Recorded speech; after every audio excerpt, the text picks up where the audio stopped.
Okay, we have our defending race winner. That's Dale Earnhardt Jr. He drives the number 88 National Guard Man of Steel Chevrolet for Hendrick Motorsports. A couple things, Dale. I remember being in here last year. I don't think I've ever seen a more excited driver after that win. So maybe talk about that, and then also talk about this paint scheme you have. I was out there in the garage a little while ago checking that out. That National Guard Man of Steel is a cool paint scheme. So maybe talk about that too. Yeah, sure. This working? Yeah, it's working now. We're excited about the car. The car looks great. It's not difficult to come up with a cool paint scheme when you're working with Superman and like we did last year with Batman and all that. So I mean, it's pretty simple to come up with something really cool and fun, and definitely makes that kind of a job easier.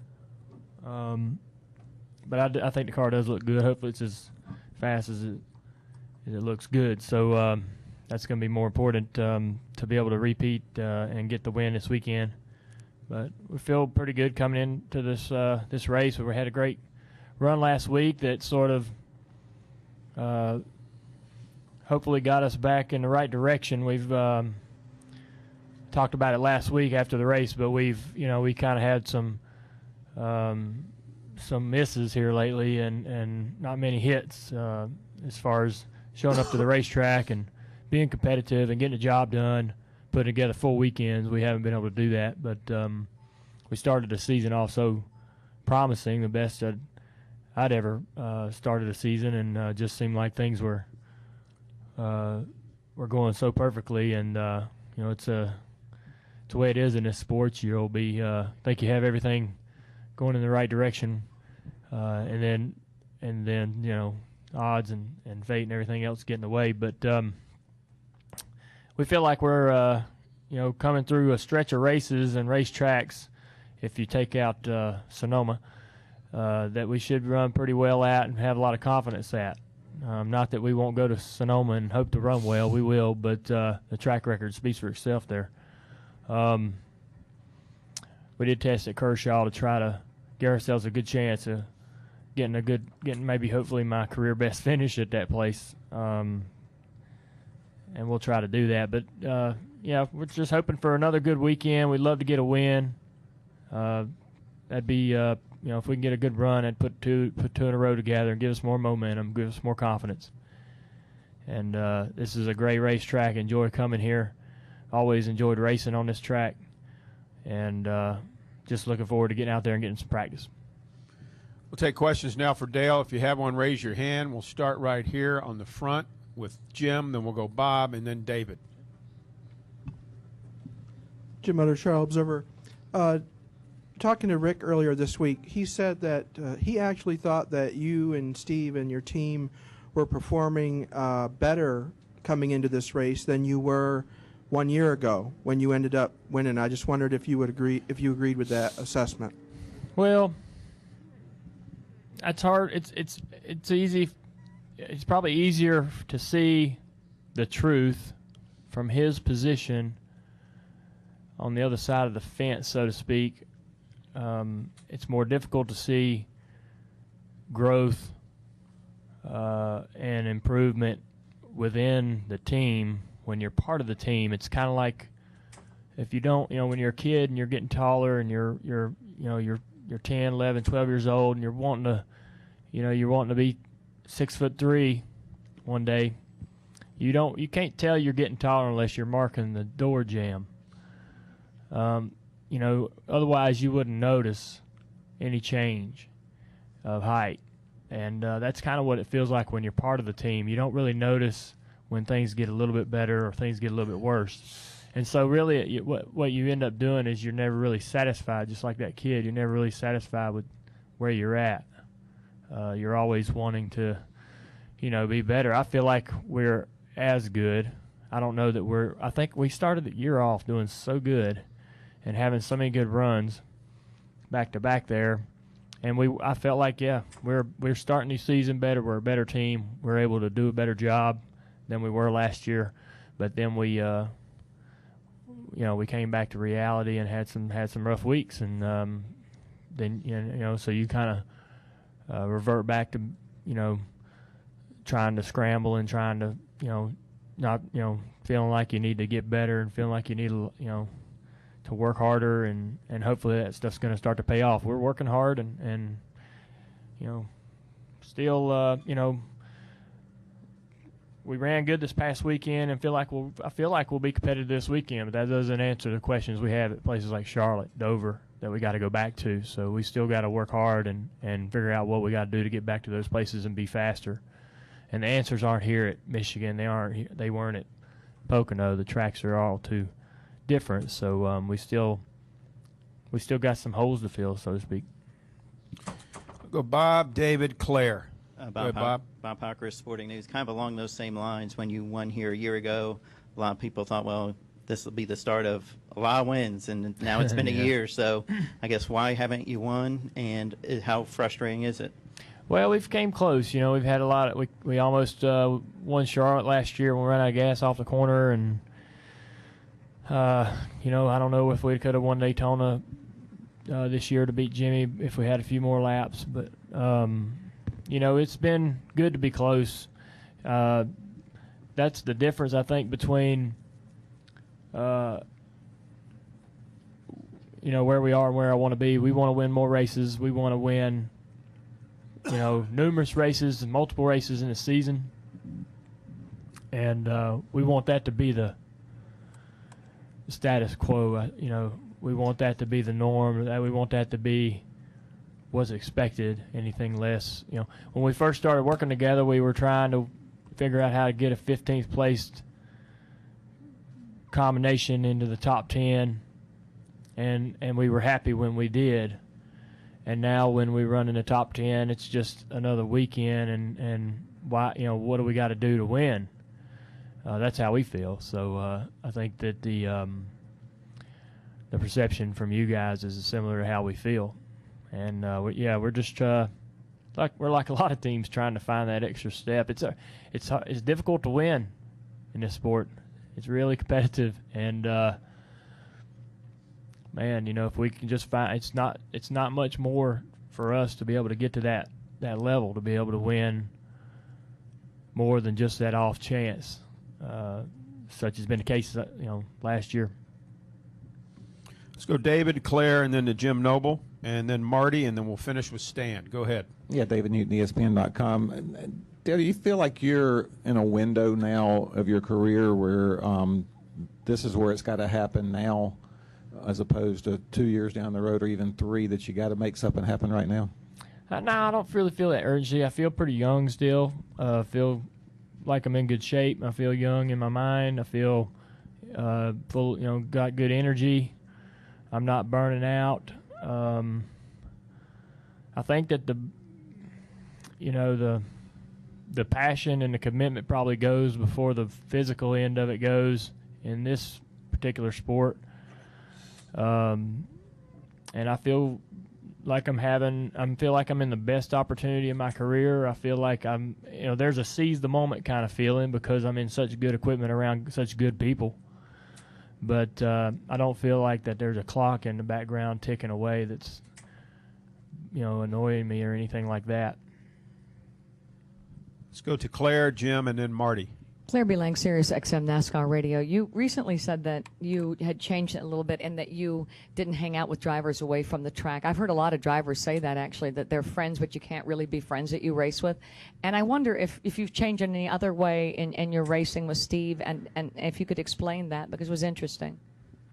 Well, I don't think it's by choice. I think it's just the nature of the sport and our age and what was fun 5-10 years ago and what's fun now. I think people go in different directions. People come and go. When I learned a really hard lesson back when I raced late models and I first got paired up with Gary Hargett.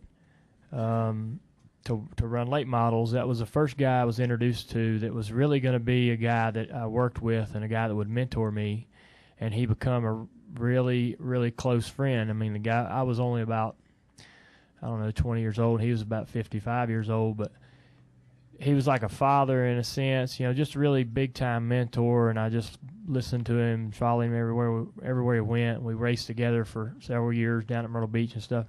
And then there came the day when I had to make a change, not from him, but I had to make a change where the car was. We were keeping it down at his place, and I wanted to bring it up to Dad. Dad offered me the place to put it up there where his Deerhead shop was, and I thought, man, for me to be a better race car driver, I need to be working on my car every day instead of driving down there to Union, South Carolina once a week. And so I knew I had to do that, and Gary wouldn't come up there to work. He wasn't going to drive an hour to work. So I had to make the decision to help myself, and then me and him weren't going to work together anymore. That was a really, really tough choice. And, I learned then that, people are going to come and go. Things are going to change in your life. And, things don't last forever. I've got some great friendships, made some great friendships in this sport. I still consider a lot of those people friends, but the days of being able to take a weekend off before Daytona and go down and hang out with, an Elliott Sadler or Jamie or Truex, those days are gone. And we had a lot of fun, and I've enjoyed some good times with all these guys that I've raced with. But you get older and your priorities change a little bit. Jim, Marty, and end with Stan. Go ahead, Jim. Jim Noble, ESPN. You see the 48 team from the inside every day you go to work.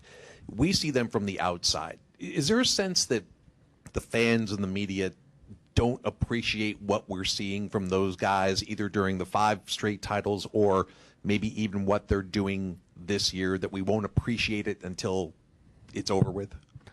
Well, I don't.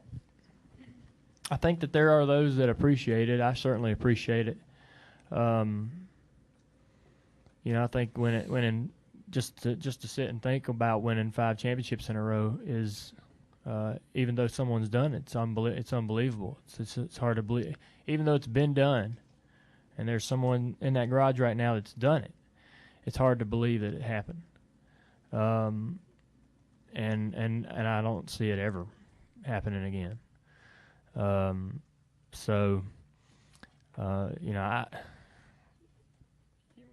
You think about all the great accomplishments in the sport, and if you were fortunate enough to remember where you were when they happened, you think about how different it is, from that moment when you were there and witnessing that happen till 10 years down the road when you recall it as a memory.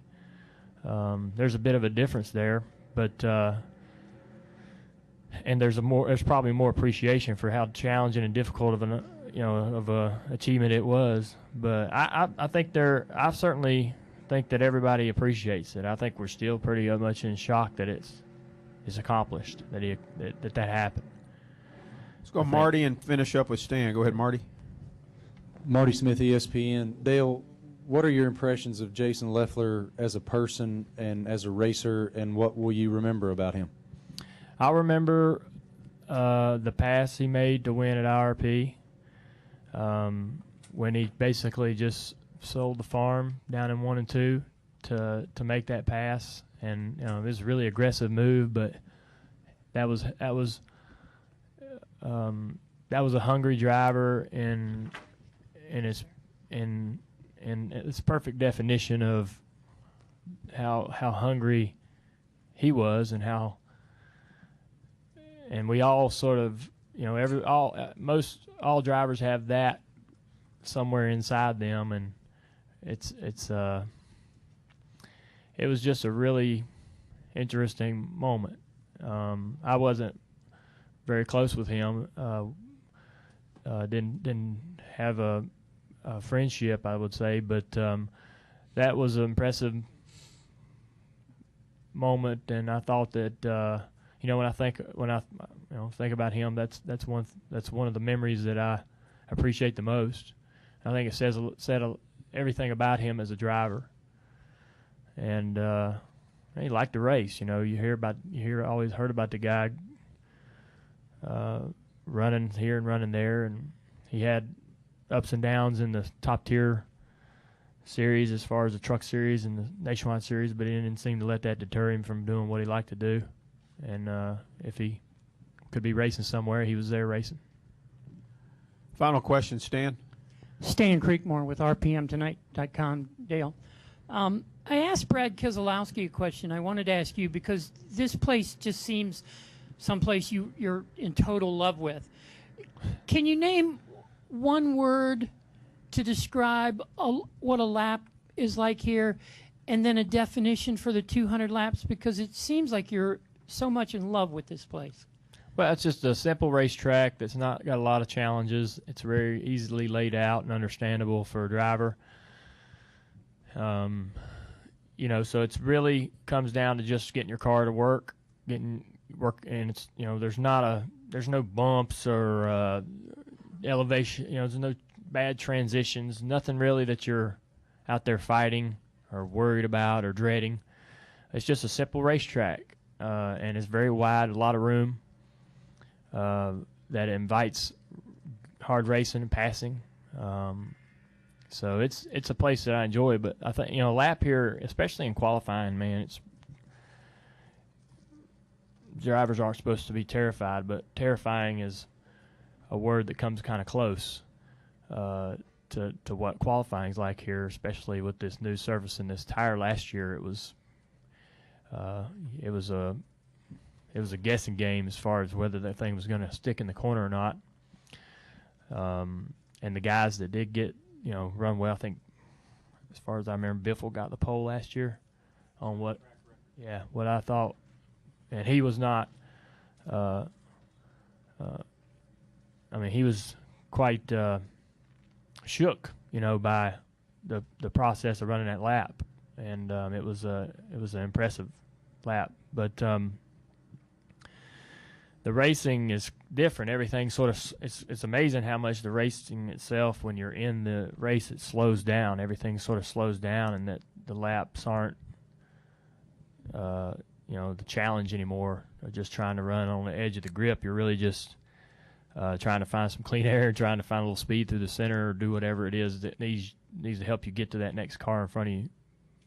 It's quite different than the way qualifying is, being as treacherous as qualifying is.